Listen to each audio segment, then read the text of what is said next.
Welcome back to Friday Night Live on this frigid Friday night across the entire state of Iowa.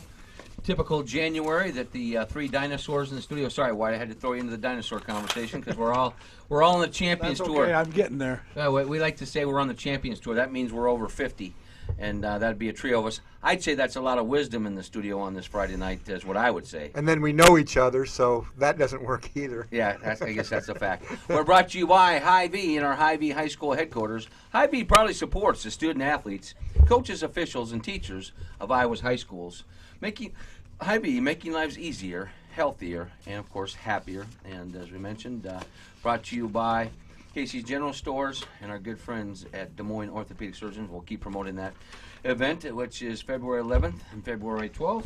And now, why don't we dive into a little conversation on the wrestling side? Of course. So we're here tonight. Joining us in studio, Wyatt Schultz. You've heard him each and every Friday night in our wrestling segment as we have Out of the Predicament. And Wyatt, for folks who haven't heard us before and know about you, tell us about the Predicament and about what you do there. One more thing.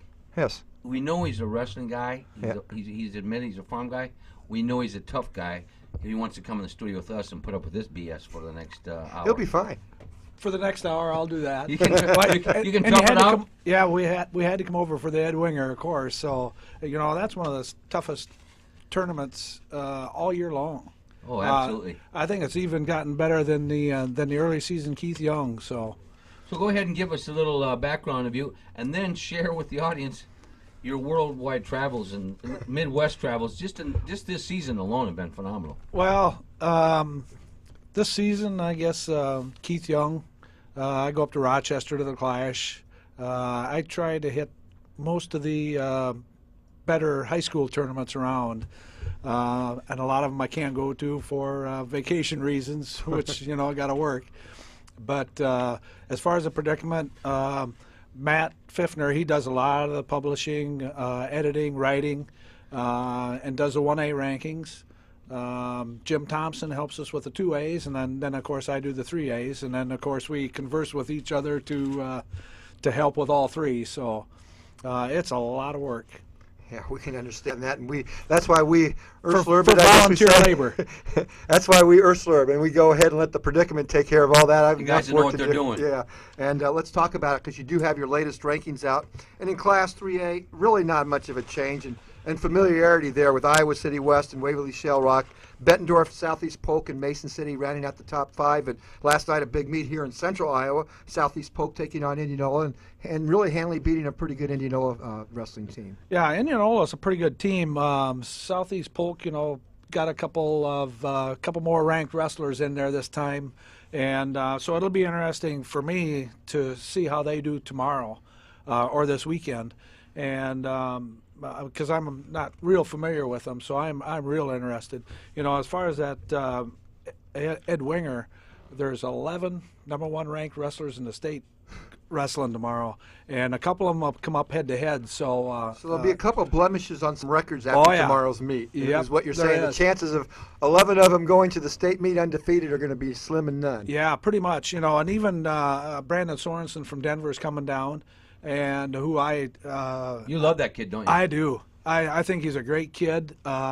He's if you talk to him, he's a little shy. He gets tough on the mat, and I watched him get beat this year. And so there's some good kids around the country. It was an Apple Valley kid, but there's some good kids around Iowa as well as the Midwest. We have a couple of history in the making type of kids right here in central Iowa. One in Southeast Polk and Corey Clark. The other one over at Des Moines Roosevelt and John Meeks. Both of these kids have already won as freshmen and sophomore, undefeated state champions both years. To go undefeated in a high school career, these two have the potential of winning 4 titles and remaining undefeated through that. That's a pretty tough task. Right, and we're going to find out what's going to happen this weekend with John. I'm really interested in watching that one. Corey Clark, he's actually going to have, not in this tournament, but Eric DeVos out of Waverly, who's a state champ out of Minnesota, and then come down here to win a state title too. So he's the real deal too. So it'll be interesting when and if they ever meet. Well, taking a look at the Predicaments Class 2A rankings you just issued out this week, Denver Tupola takes the top spot with Davenport Assumption. Ballad of Huxley has been a perennial power over the years. Perry and Albia rounding out the top 5 there. So Denver Tupola moves up a spot, though. Were they not number 2 coming into this last week? Yeah, they were. I'm not real sure. Denver had a couple of kids get beat, is why they dropped a little bit. But it's going to be a real good 2-team race between Denver and Davenport. Davenport wrestled Bettendorf in a duel here last week, pretty much in a sold-out gym, of course, over there in I believe it was at Bettendorf. And from what I understand, that was a real barn burner between them. Who won that? Bettendorf beat them. I think it was 8 matches to 6. I kind of go by matches. Well, if you take the difference in population between the 2 schools, that's still pretty impressive. Yeah. It's. Yeah, it is. But then you got to take into the account that one of them's Catholic and they recruit like Bishop Helo. Oh, come on now, Tone. I'm getting tired of you beating up on us Catholics.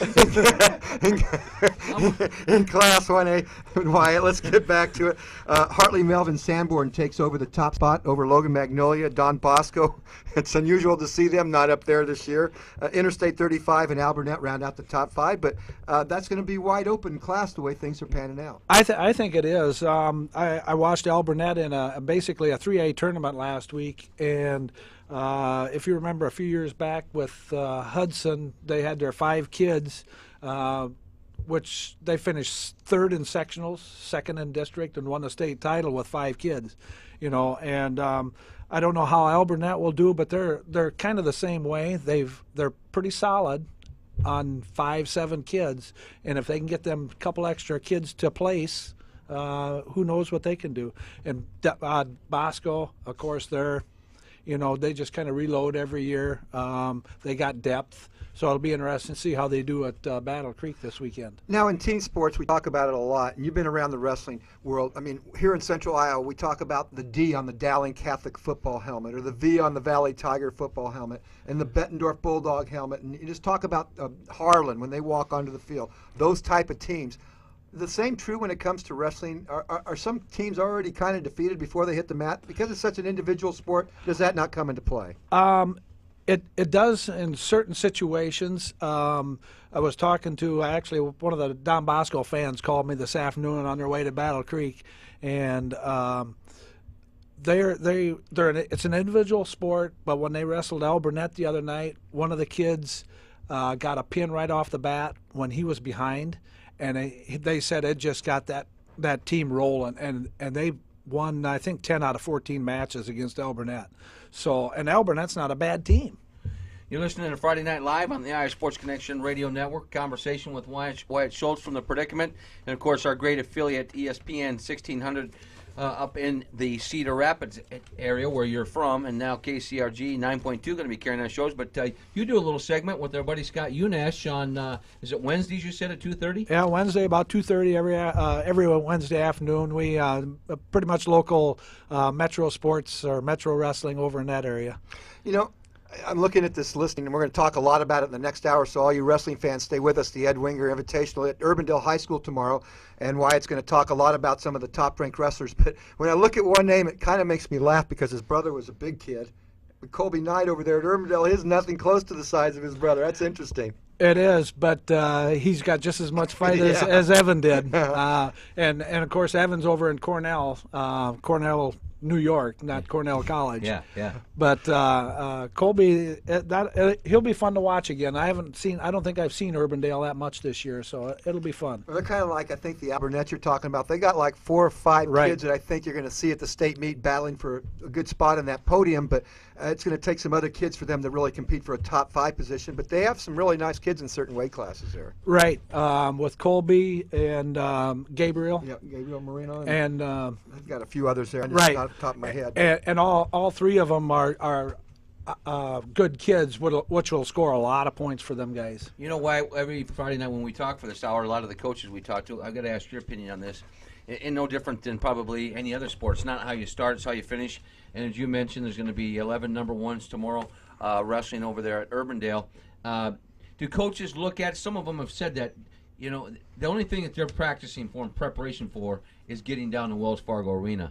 So, you know, they want to wrestle in the toughest tournaments in the Midwest at any possible opportunity they get. Sometimes in other sports, you'll see coaches maybe not want to play those tough opponents because they're trying to protect their record. Doesn't seem that way in wrestling. No, I think especially some of your top programs, they're looking and begging for competition.